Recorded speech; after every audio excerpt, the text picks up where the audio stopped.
have gone out, a possessed witch, haunting the black air braver at night. Dreaming evil, I have done my hitch over the plain houses, light by light. Lonely thing, 12-fingered out of mind. A woman like that is not a woman quite. I have been her kind. Hi, hello, how's it going? It's Lo. I am looking at myself at the viewfinder. Look very gothic. I love this. I thrifted this blouse like this week or last week or something. It looks so gothic and Edwardian. I love it. I absolutely love it. I usually don't do this much dark makeup, but fuck it. It's Halloween. And I'm gonna continue to talk about witches today, so I suppose that I could look like one. You know?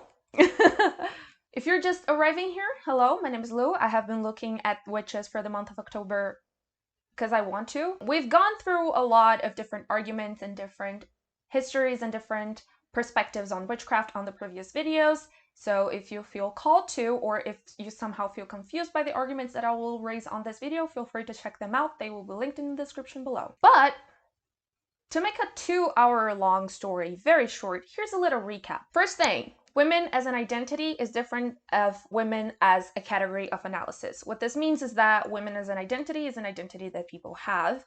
And when we're analyzing women, or men for that aspect, as a category of analysis, we're looking into what makes this social category, what are the violences that are imposed on people when they stray from their category, and what are the violences that are involved in maintaining that category. So it's an analytical purpose that allows for some generalizations, but should not be used as a way to conform or to police other people's identity. Second thing, pre-capitalist Europe, the sexual division of labor did not position women's labor as lesser than men's labor. Women had inherently productive labor that was inherently necessary for the upkeep of life and the maintenance of the family and the lifestyle of the family. And so you could not live without women. And that was something that capitalism had to take away if it wanted to industrialize itself. Third thing, around the same period where women's labor was actually productive and therefore actually worthy of respect by the society, witches were something that existed and people believed that existed, but it was not necessarily an enemy of the community.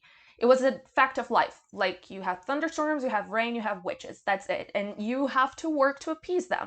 And if you appease them enough, they might as well just help you and maybe make you a love potion and try to sort out your life. But if you made them angry, they would make your life very difficult. And so this was a way to sort of interact with other people in the community in a way that is respectful. Towards the end of the Middle Ages, with the shift in the sexual division of labor that made women's labor be considered lesser and be considered less valuable than men's labor, witchcraft stopped being seen as something that was gender neutral and that people of both genders could practice, and began being seen as something that was inherently feminine, as if women were more susceptible to devilish possession and were more prone to becoming witches.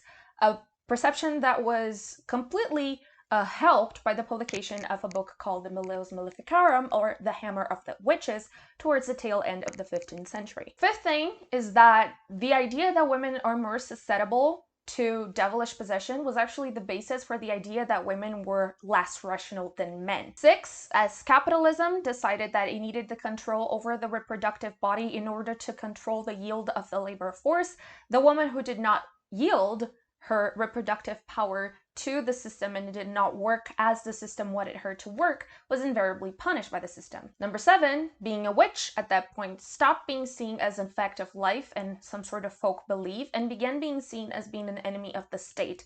Very similar to the position where terrorists and the war of terror will occupy in common modern place societies now. It doesn't really matter if the person that you are interrogating is definitely a witch, as well as it doesn't matter if the person that you are interrogating is for sure a terrorist.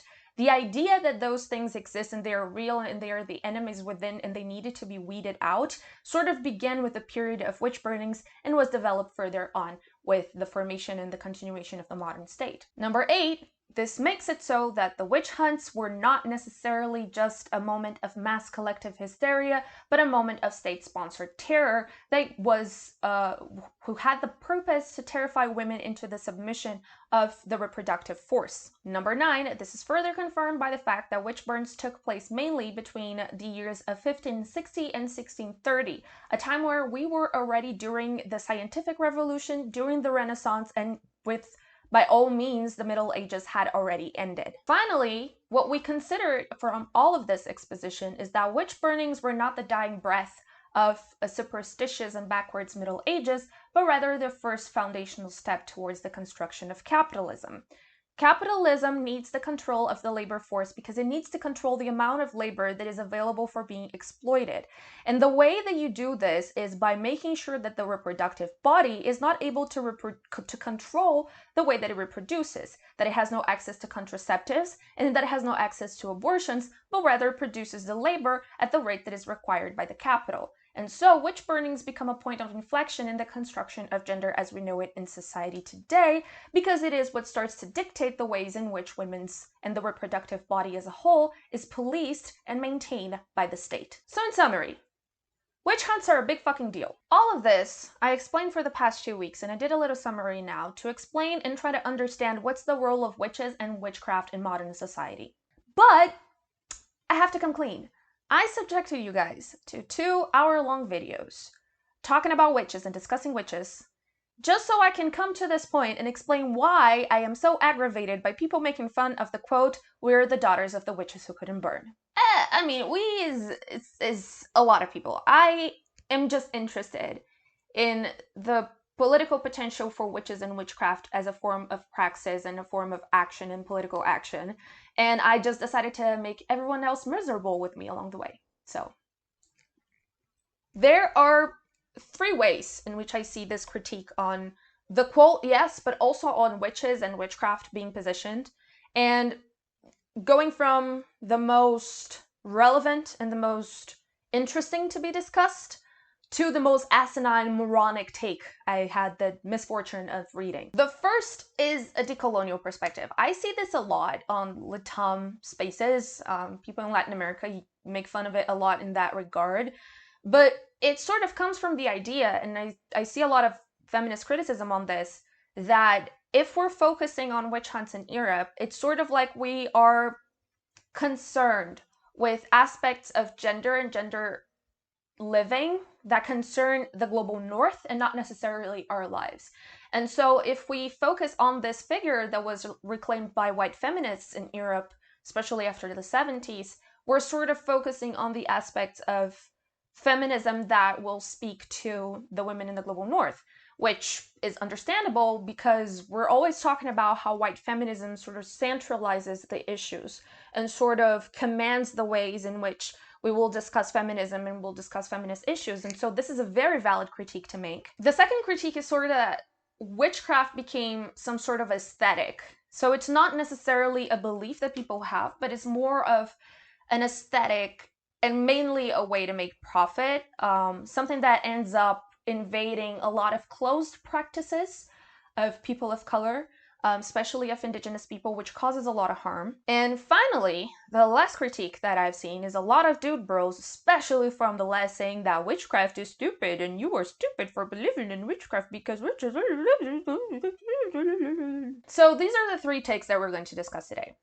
Starting from the first, the decolonial criticism. The idea here is very simple. We as colonized people, and I'm including myself in that list because as you know, I live in Brazil, but we as colonized people should not be concerned with the ways in which gender as an imposition is forced upon people in the global north. We have our own problems and we have specific ways in which our gender issues and gender troubles sort of present themselves, which is fair. And it's why we criticize white feminism so much, like I said. It's quite easy to understand this because the intersections between gender, race, and global position yield some interesting experiences that are not necessarily communicable, even if some of the oppressions are. A great example of this, the book that I discussed some months prior, called This Bridge Called My Back. It talks a lot about third world feminism, as if third world feminism are women of color living in the context of the United States and abroad.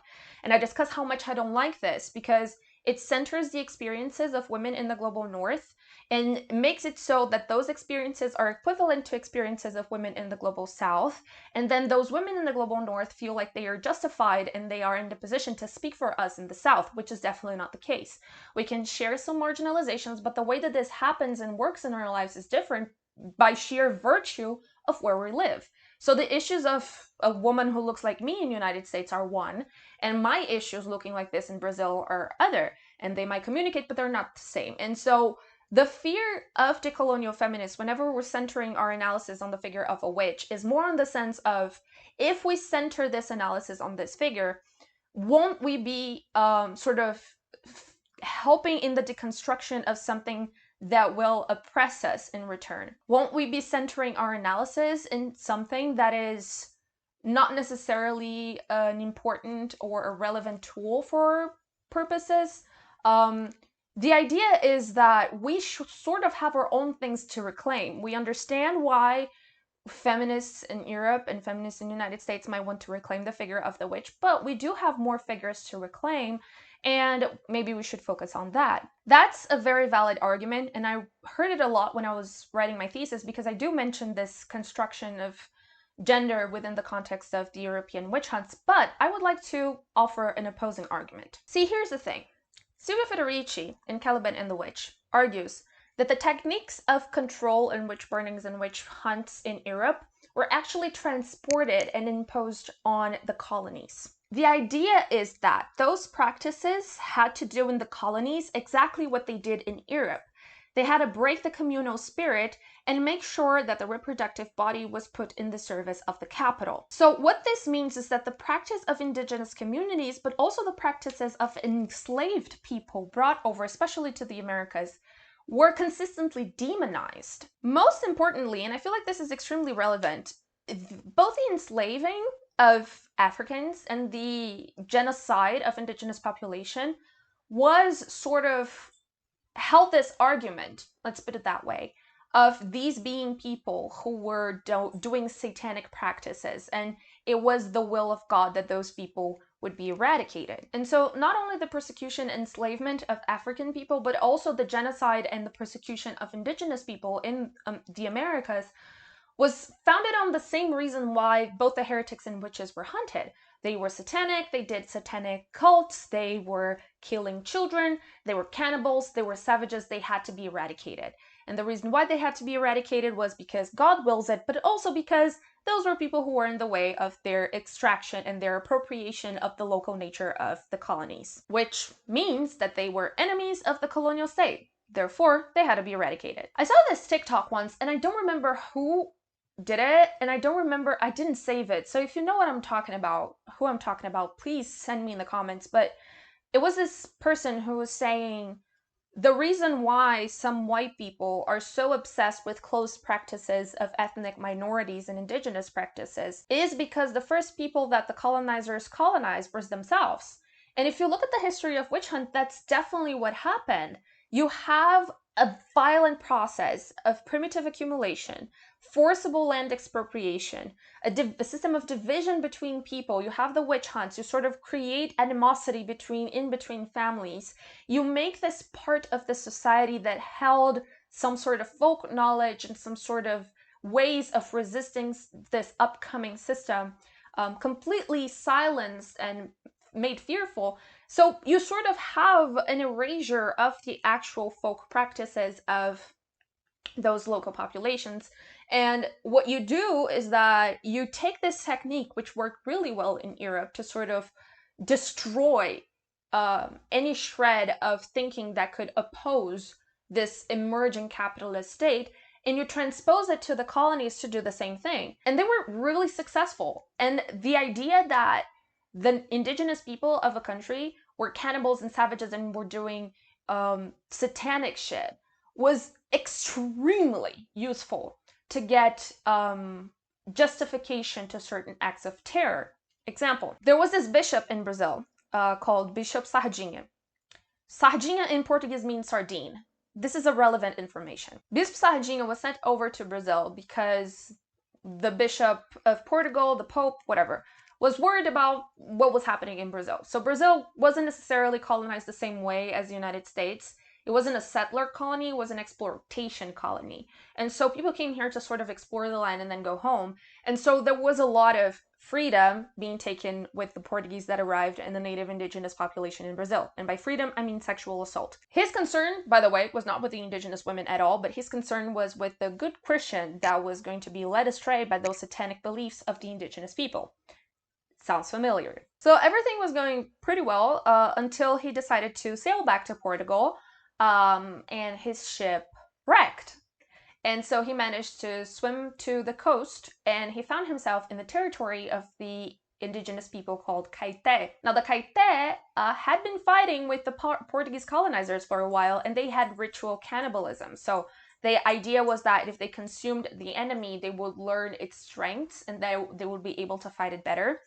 And they ate Bishop Sardinha, which is why his name is relevant. This sounds pretty funny, but it's actually not, because the fact that they ate this guy was actually the justification that the Portuguese crown needed to genocide over 60,000 indigenous people right at the beginning of Brazilian history. So the same idea that would lead people to the pyre and to women to be burned was the same thing that was going to make indigenous people in the colonies be completely destroyed.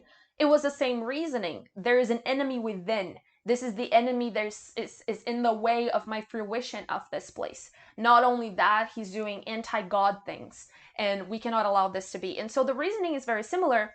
And so what I mean by this is that it's not smart for us to sort of close our eyes to the witch burnings in Europe, because they have a direct correlation with genocidal practices and colonial practices that were done in the colonies. The thing is that there is a method to witch hunting. It's the same method that we still use today when we're talking about war on terror, the war on drugs. There's a method to it. And this method was forcibly imposed in the colonies by the colonizers. And so it's a bit silly for it to go, oh, this is not my issue, since, you know, this is something that was forced upon us and shaped the way that we function in society to this day.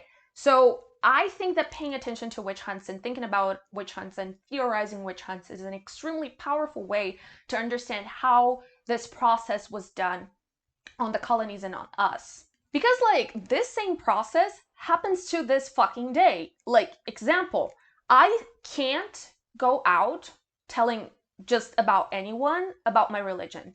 If I tell the wrong person that I practice the African Brazilian religion of Umbanda, I might get beaten to death.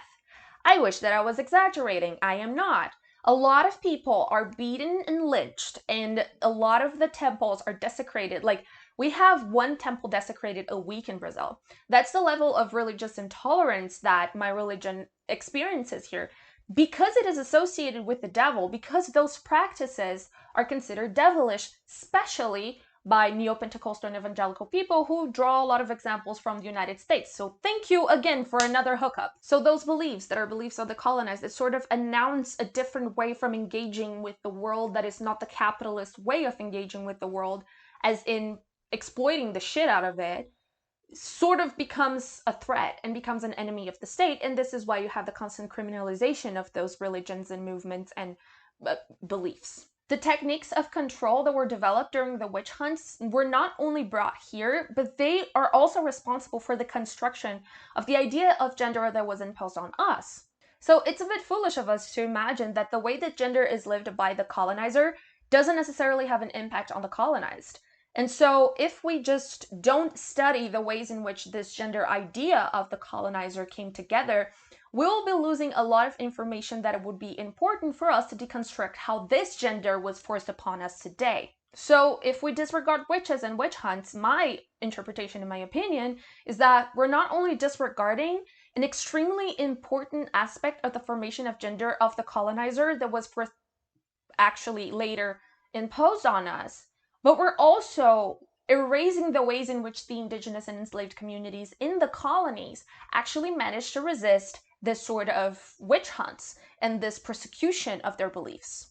More than that, if we understand that witch hunts are meant to break the belief of people and the attunement of people with nature and the attunement of people with other ways of thinking about the world and thinking about life, then indigenous people are truly the witches that you couldn't burn, because they're the ones who managed, despite all of the adversities, they were the ones who managed to keep their culture, keep their beliefs. And so in the end, the most witchy of behaviors is standing with indigenous people, standing with the descendants of the enslaved, standing with land and water defenders to protect a way of life that is different than this that we know. Because those are the witches who couldn't burn. Those are the people who resisted this onslaught of witch hunts, onslaught of persecution, and were able to still carry on this idea that a different world is possible. Standing with them is opposing to this status quo. Standing with them and helping them and aiding them and supporting them is truly making an opposition to a system of exploitation that wants to be the only one that ever was, and the very best, which is capitalism. There's a Pokemon reference in there, I'm too tired to find it out. On the other hand, and this is my second point, there is the idea that witchcraft sort of is an aesthetic, and it is an aesthetic that plays into the capitalist need for consumption and profit, which I agree, but I also don't. Because here's the thing, when you're burning witches, you sort of believe that they exist, right? You can't just a lot of people believed witches were real and that this was something that was dangerous and they had to erase them in some way. But if you're still burning them, you're still believing them. And if you still believe them, you still believe that there are people out there who think in a way that is different than what society is. Again, like we discussed in the previous video, the witch was the opposite. The witch did everything on the contrary. So if a society was A, the witch was B. So in order for you to believe that the witch is an enemy of the state, you have to believe that the witch exists. Again, like we were discussing in the last video, capitalism does not admit competition. It wants to be the only system that exists. And in order to be the only system that exists, it needs to eradicate the belief that there are people who work by different rules and live by different rules and don't necessarily function in the same way that society does. And you start doing this by burning witches and you make women afraid, but then what you do with this belief? You have to make it not exist. So how do you do in order to make sure that this belief doesn't cause any disruptions and that people don't think that there is a possibility of a life that is outside of society as we know it? Exactly. You exterminate belief. There was a strong movement during the Enlightenment period to disregard witch belief. Again, this is the age of the scientific method. This is the age of reason, the age of lights, right? So what the Enlightenment period does is to say that witchcraft and the belief in witchcraft is not rational. And if it's not rational, it does not belong in science, but also it does not belong in the public sphere. More than that, if it's irrational, that means it's a woman's thing. And here's the interesting thing, everything that is discussed in the public sphere has to be done in a way that is rational, autonomous, and detached from reality. You can't bring emotion into this argument, or at least if you're a woman, you can't. You have to sort of do rational arguments. And the idea that women were not rational was used by many instances to foreclose rights for women. Example, one of the major human rights, quote marks, declarations that we have in the world is the Declaration of the Rights of the Man and the Citizen that was done by the French Revolution. And at the time, some people, especially an activist called Olympe de Gouges, asked why were women not included, and the answer that they gave was simple. Women are not rational. If women are not rational, they're not able to join public debate. If they're not able to join public debate, there's no need for them to have the rights that we're putting on here. Simple as that. And so the idea that certain groups are irrational was used to cut certain groups from public debate. You won't listen to indigenous people because indigenous people are savages, quote marks. You won't listen to African and African descendant people because they too are savages, quote marks. You won't listen to women because women are irrational and too emotional. And so you create those divisions between who can speak and who can't to say who can dictate the ways in which things will work and who will not. So we're going to discuss this a little bit more in depth in just a second, but the thing is, when you cease to believe in witches, okay, witches become harmless because you don't believe that they're able to cause any harm to you. And so if witches don't exist, then you can believe in witches what you want. This will brand you as someone who is irrational. More than just being harmless, the witch belief becomes sort of a mark of irrationality. It's a thing for women and children. Grown men and proper men do not waste time with such foolish behavior. This is not the concern of the very important, very rational men of the Enlightenment. This is a thing for children and women. And this is a story that does not exist and cannot exist. So the idea of the witch, as we have discussed, as someone who has a deeper connection to nature, as someone who lives on the opposite, someone who can do and live by rules that other people can't, that idea ceases to exist. And so the idea that is solidified during the Enlightenment period is, this is the only reality that you'll be able to live. And there is no use trying to build anything else, because if you do, that's going to be discarded as irrational and no one's going to listen to you anyways. And fun fact, if you're a woman and you start saying shit like that, you can be branded as a hysteric and thrown in an asylum while your husband goes and marries a woman who's the age of your eldest daughter. You know, just fun times. And so when you put the beliefs of the marginalized, especially the beliefs of indigenous people, of enslaved people, of women, when you put those beliefs in a position of irrationality, you sort of brand the ways in which they find to resist, their chants, their prayers, their spells, everything that they find to resist, you brand that as something that does not work. It's fruitless for you to do this. It's useless for you to do this. It's a futile endeavor. You should stop and just accept that this is the way that things will go in society. This is your position in society and you can do nothing to change it. There is this author, I mentioned him before in the channel. His name is Guy Debord, and he said a lot of stuff, which I can't be bothered to get into, but despite me not necessarily liking him all that much, he says something that is very interesting, which is that in society, we have the degradation between the being to having to appearing. What does this mean? Rather than we want to be something, or rather than wanting to have something, as we would in the beginning of capitalism, we want to appear to have something. We want to appear to be something.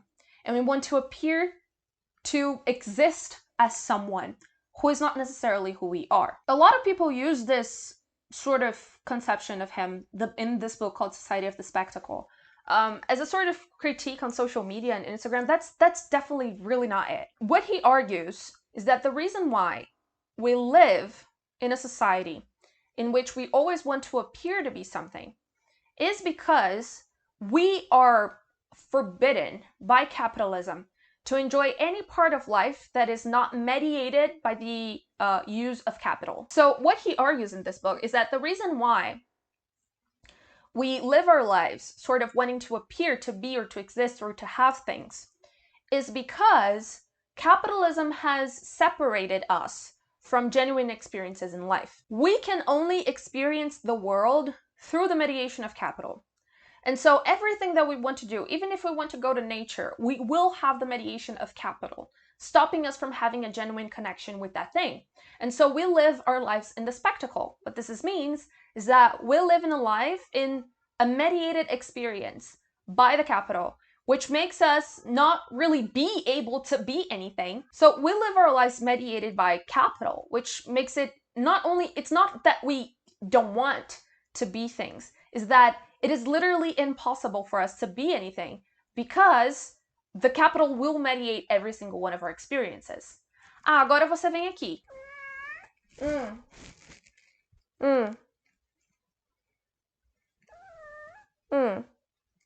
Cansou de miar e me encher o saco? Ah!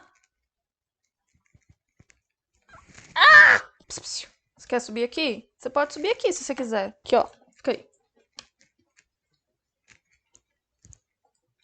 Can you see that? Can you see this?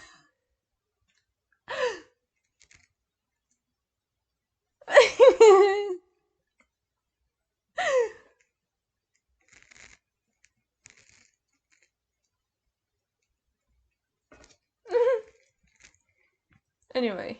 Jesus, there's cat hair everywhere. So the thing is, we experience the world through the mediation of capital. Because it's and we only experience the world to the extent that the capital will allow us to. And this issue of trying to appear instead of trying to be something is not necessarily something that is just for witches. Is not necessarily an obsession of people with aesthetics. It's something that happens in the left a lot. Like, no one is going to make me forget of the time that cinema and Joe Manchin were completely obliterating the infrastructure plan that Biden had appeared. And Bolsonaro was also like letting people die without oxygen in Brazil. And people on Twitter, the Twitter leftists, were completely and totally concerned about this one Twitch stream and buying a house. Like, really? Is this where we're going to concern ourselves now? It's like, this is the thing that we're going to be concerned about. Okay. There's cat hair all over my face. But this is actually pretty wild. I have the impression that the left, like a really big organized left, is very new to the United States. And income inequality in the United States exists, and it's very much, but it's not as much as in Brazil. And so the American left doesn't have the figure of the very leftist person who is also very rich. And so a lot of people were like, I can't believe that this guy talks about socialism and is so rich. And I'm like, and? Like, this was the first time that this figure was appearing to a lot of people, and I graduated with like 15 of those in law school. So, like, people who were insanely rich, but also insanely communist. The joys of Latin American living. Anyway, the point is, appearing. Appearing is the only way in which we can navigate a society of the spectacle. We all want to appear to be something, whether appear to be a sort of esoteric figure of a witch, or appear to be the most leftist person that has ever existed on Twitter. So all the ways in which we engage with our practices, be it witch practices or even leftist practices, are targeted towards this appearing to be. This is not something that is done consciously, although I do think that there are people who do it consciously, but it's mostly like something that is inherent to the way in which we navigate society, a society of the spectacle. So we simply just have to try to angle ourselves in a way in which we're all just going to try to appear to be something, but we never can truly be something because we're still living experiences that are mediated by capital. This is an important aspect that I really need you to pay attention to, because here's the thing. Appearing to be something is not necessarily revolutionary. What is really revolutionary is trying to go back to the state of being, which needs the destruction of the intermediation of capital in our experiences. Doing this work of breaking this capitalist sort of intermediation of everything that we live and experience in society is very difficult, and which is why we're all constantly trying to find ways to do it. This is very difficult, and so internet witches sort of fit in this very weird spot for me, because on the one hand, you do have a lot of people who only do it for show, like a lot of people who do those TikToks, especially the people who do the TikToks, sort of doing all this show of how many crystals they are, how many tarot decks they have, like all of this collection and a lot of things that cost a lot of money, as if this was something that would make them the most witch, or that would validate their experiences and their interests in witchcraft. On the other hand, the reason why we have this pool in the first place, to showcase ourselves as the most leftist of the bunch, or in the case of witches, as the most witchy, the one with more crystals and more tarot decks and more incenses and whatnot, is because we have been severed from this communion with the world that is not mediated by capital. And so the ways in which we interact with the world are always going to be distorted in some way. And so I just sort of feel conflicted about this, because I do understand that there is a lot of things that are done for show, and that the history of witchcraft is a history of a lot of resistance. I get that. But on the other hand, thank you, Kat. And so the thing is, it doesn't really matter how we go about practicing our beliefs. There's always going to be something about it that is by appearance, because it's impossible not to. But what I do think is interesting about this surge of belief in witches and this surge of interest in witchcraft, and people are like, this is the fault of the internet. The internet is giving people lots of ideas. But I think that this is very interesting, because witch hunts and, the belief in witchcraft, as we've seen, is something that is meant to sever people from the connections of community. And so even nowadays, if you see a group of women in a circle talking, you know that they're gossiping, and you're going to look at them and you're going to be, oh, they're gossipers. We discussed how gossip was something that also changed dramatically because of the witch hunts. But you can convene with other people and tell stories and share things with other people online. And so this opens the way for a community that was severed with the witch hunts. And I feel like this is interesting because, you know, a lot of things were lost. And so we're all just sort of fumbling, trying to find a way to move forward with this. And why I feel like this is most interesting of all is because there is a pull towards these practices that were forcibly forgotten. And practices that, most importantly of all, remind us of a time where this mediated experience of capitalism didn't exist. Capitalism sort of destroyed a lot of ways in which we interact with each other and with the world, and a lot of people find solace in trying to, you know, build this connection with those practices of witchcraft, and power to them. And of course, there are people who make this as their entire personality, but this is not a witchcraft problem. This is a society problem. You know, there are people who make witchcraft their entire personality, yes, but there are people who make gaming their entire personality. There are people who make being a Trump supporter their entire personality. This is sort of what happens when you live in a society where you have no experiences that are not mediated by the capital. You sort of try to find meaning and try to find deep, true connections with things that sort of become your entire livelihood. And this is not something that exists only with witches, but a lot of people, even ourselves to some extent. There are people who make being leftist their entire fucking personality.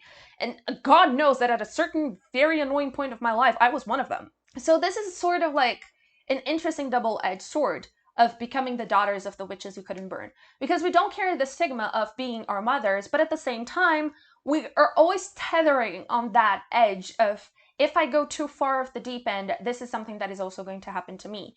And also, we are dealing with something that is meant to be disqualifying. The belief in anything that is not scientific and anything that is not capitalist approved, quote Marx, is something that is inherently going to put people into danger of not being believed and not being listened to.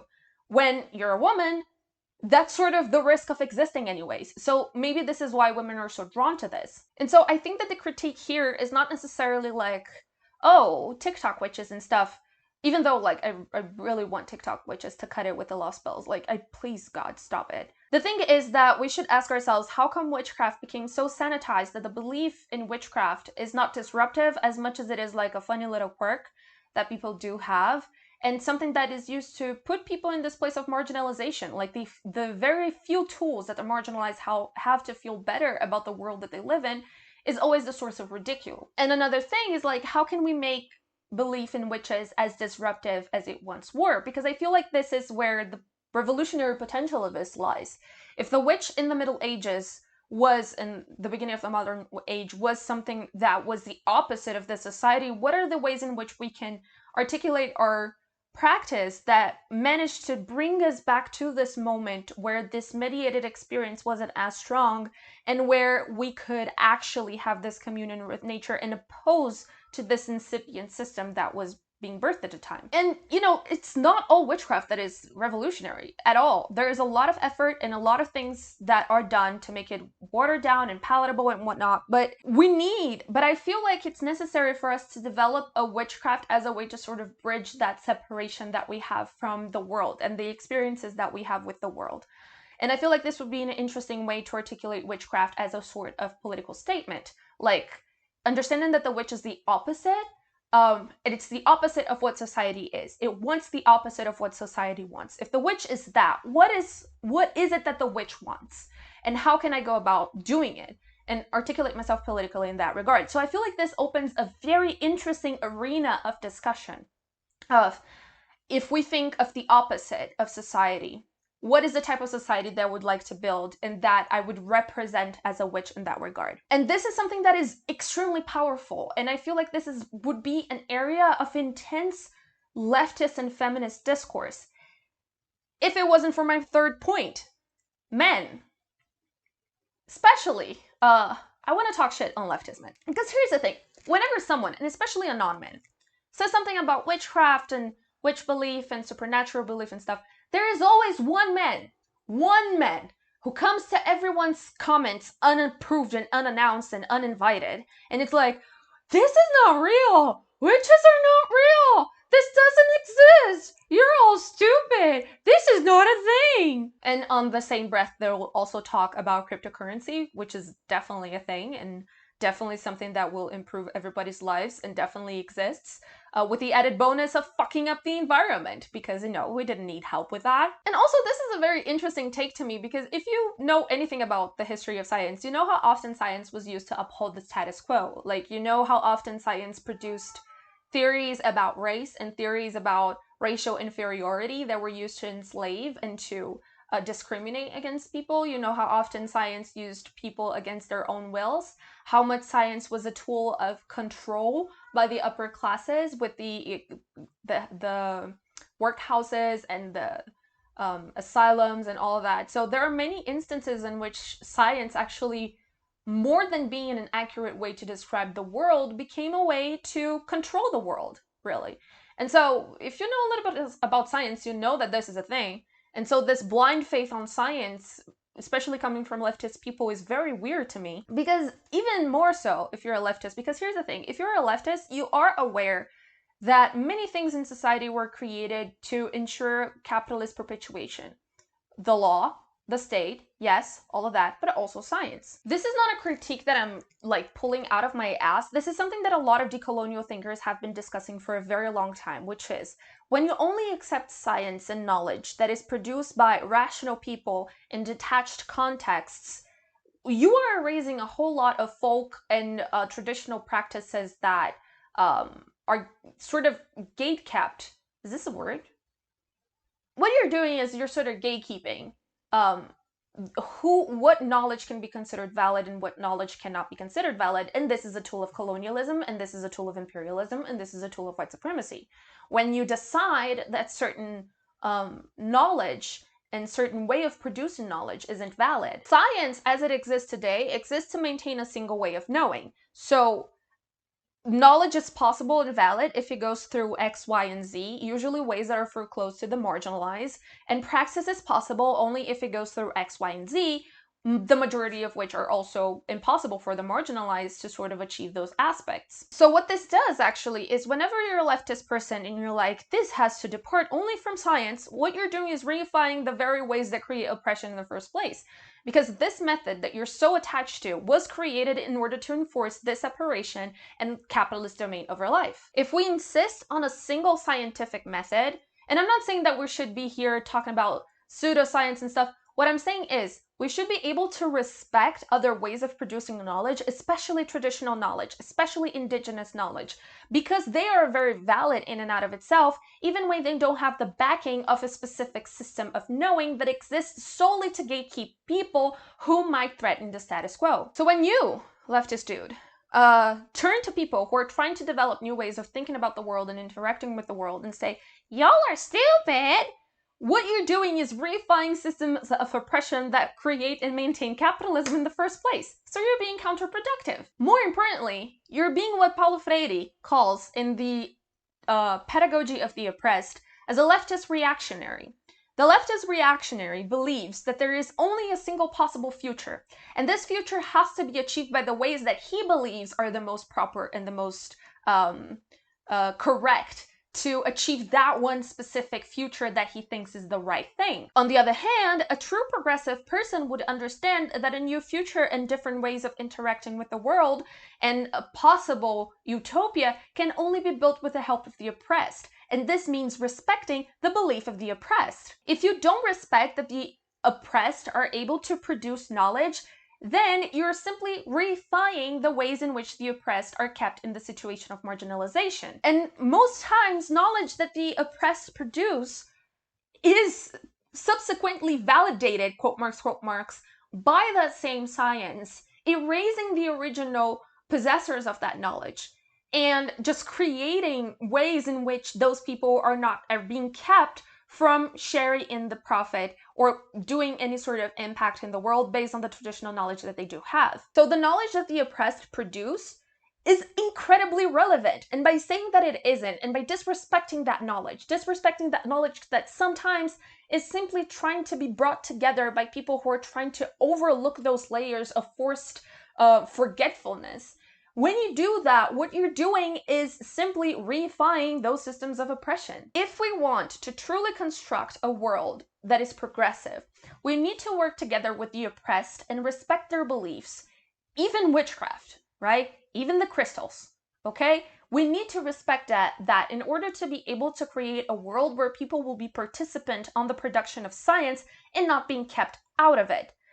Because if you keep insisting that only some people are legitimate sources of science, what you're doing is foreclosing the possibility that other ways of looking at the world might exist. Again, I'm not here being like, don't take your vaccines, Big Pharma is lying to you. I'm not saying any of that. I'm just saying that it's very strange that now when the world is fucking ending, people turn to indigenous knowledge on how to keep the fucking trees in the northeastern part of North America. These people have known this for ages, and only now they're being heard.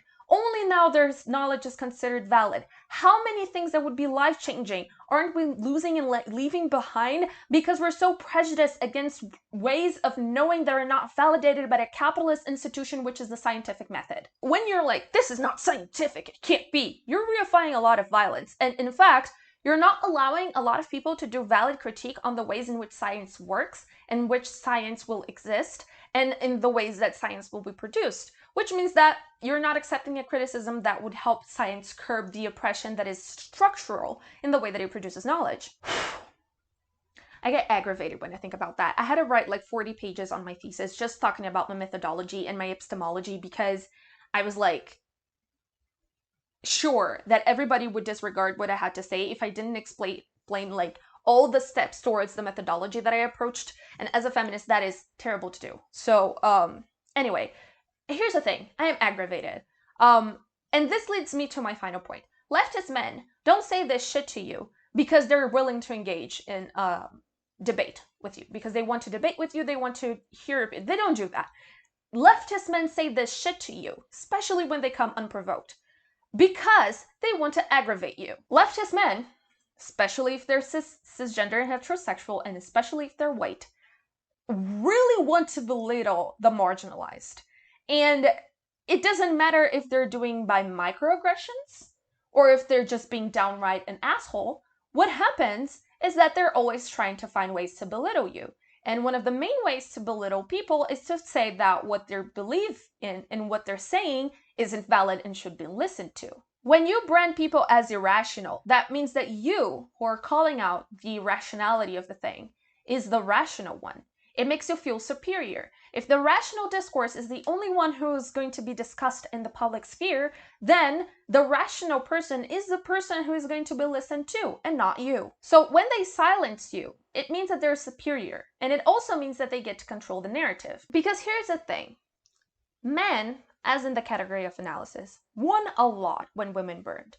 And to develop new ways to think about the world that do not depart from the scientific method would mean taking a lot of the benefits and the privileges that they have when they control the narrative in the way that the world can be seen. To allow the marginalized to dictate, especially if they're cisgender, heterosexual, and white, to allow the marginalized to dictate other ways to see the world that will not afford them privilege would actually cut down on their privilege. And they do not want that, even if they're leftist. So what they actually want you to believe that everything that you're saying is stupid, everything that you are critiquing is useless, and that you shouldn't even be entertaining this idea in the first place. Because if you're able to restore witchcraft to the point where you are being and not just appearing, this means that you're able to restore a point where your body was not up for consumption, and your body actually had intrinsic value and had to be respected as such. If you restore the potential that witchcraft has, that means that you are subjected to men's wills any longer. And so they lose a whole lot of the power and the prestige and the privilege that they do have. In all truth, when they are so virulent about other ways of seeing the world and witchcraft and other possibilities of belief like astrology and thinking that there must be more to this world than it meets the eye is because they truly want to confine you into the place where there is nothing in this world left for you but to be consumed, appropriated, and used by men. The thing here, when you start talking about witchcraft and witch belief, and a man goes and is like, this is irrational, this doesn't exist, etc. This is not a reaction to things that shouldn't exist or things that do not exist. This is a reaction to you daring to imagine a world where you're not subjected to his every whim. This is extremely similar to when women talk to conservative men about feminism, because you're daring to imagine a world where you're not subjected to men any longer. And because here's the thing, we've talked about gossip, right? How gossip was used to make other women feel safe. And how gossip was used to keep other women safe. So let me take this opportunity to gossip with you a little. Leftist men are still men. And men, especially if they're cisgender and heterosexual, and especially if they're white, do not like women. They want to fuck women, sure. They want to, get a blowjob for women. They want women on their knees, servicing them. They get a kick out of seeing women and, terrorizing women, sure. But they don't like women. They don't read women. They don't interact with women. They don't respect women. They don't engage with women. They don't ask for women's opinions on political stuff and things of the public. They want to talk to other men. They want to listen to other men. They want to respect other men. They don't respect women. They don't like women. And leftist men are still men, which means it doesn't matter how much of a feminist he says he is, how much pussy he says that he eats, or how much he says that he's concerned that you get your orgasm. He's still a man. And because he's still a man, what he wants is a leftist woman, but not a woman who is smarter than him. What he wants is a manic dream pixie girl with a reusable tote written "tax the rich," who is leftist, but never too leftist, never more smart than he is, never able to imagine more than he is capable of, never want to be a threat. And even then, those men, when they're willing to accept you for your quirkiness and your witchiness, that's only done because they don't believe that you're capable of doing anything other than just being a cute object for them to fuck. The reality is, when you look at the analytical categories, the category of woman exists to serve the category of men.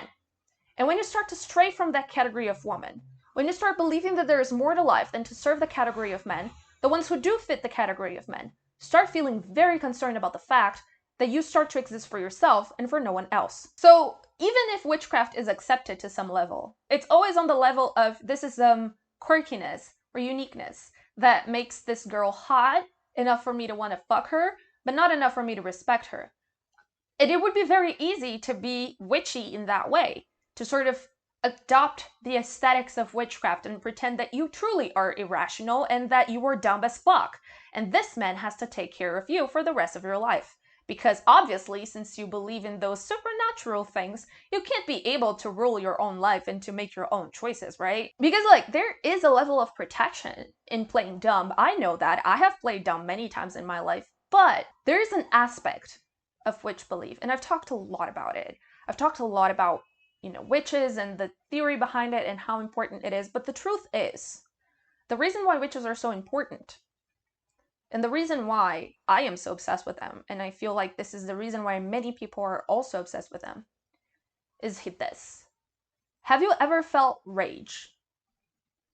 Have you ever been in a position where you felt so angry, where you felt so that the world was so unfair, that it was taking so much out of you, that you wanted magic to be real, just so you could explode the entire world with your rage?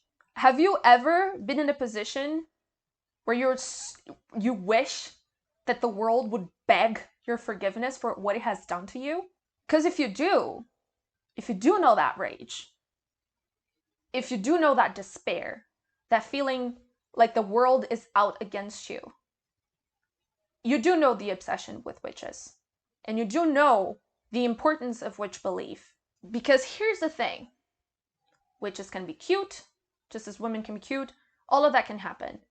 But the moment that you let that rage out, the moment you let that unhinged witch come out, the moment that you become angry, that you become vengeful, that you become nasty, the moment that you show a little teeth, men will be the first ones to light the pyre.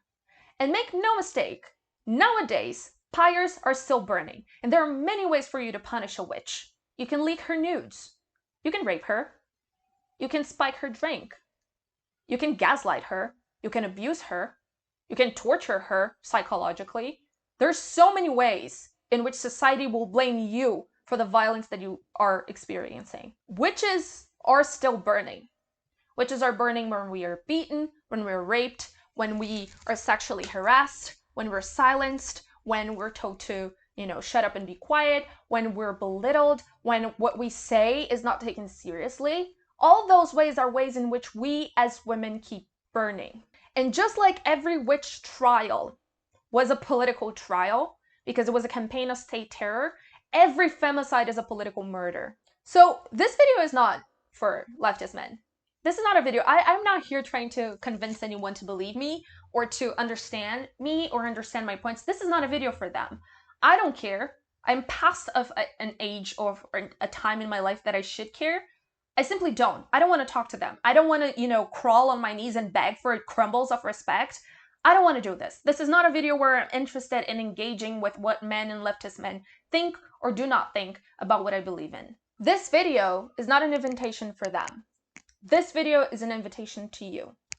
If you've ever felt rage, if you've ever been in a position where you felt that there was no possibility of justice, and you wish that there was something out there that you could do to bring a little bit of comfort to yourself. If you have bitten your tongue so many times that it already has the shape of your teeth, if you have been in this position, I want you to think of all the times where you felt that rage. I want you to identify it. I want to identify all the times that you were scared for your life, walking home or going home. I want you to identify and recognize that feeling that you get when you see another woman murdered in the news, when you see that another Black mother has lost her son, when you see that another Indigenous woman has gone missing, when you see that another woman was victim of domestic violence and was murdered by their loved ones and significant others. I want you to think of how you feel whenever you see that take place.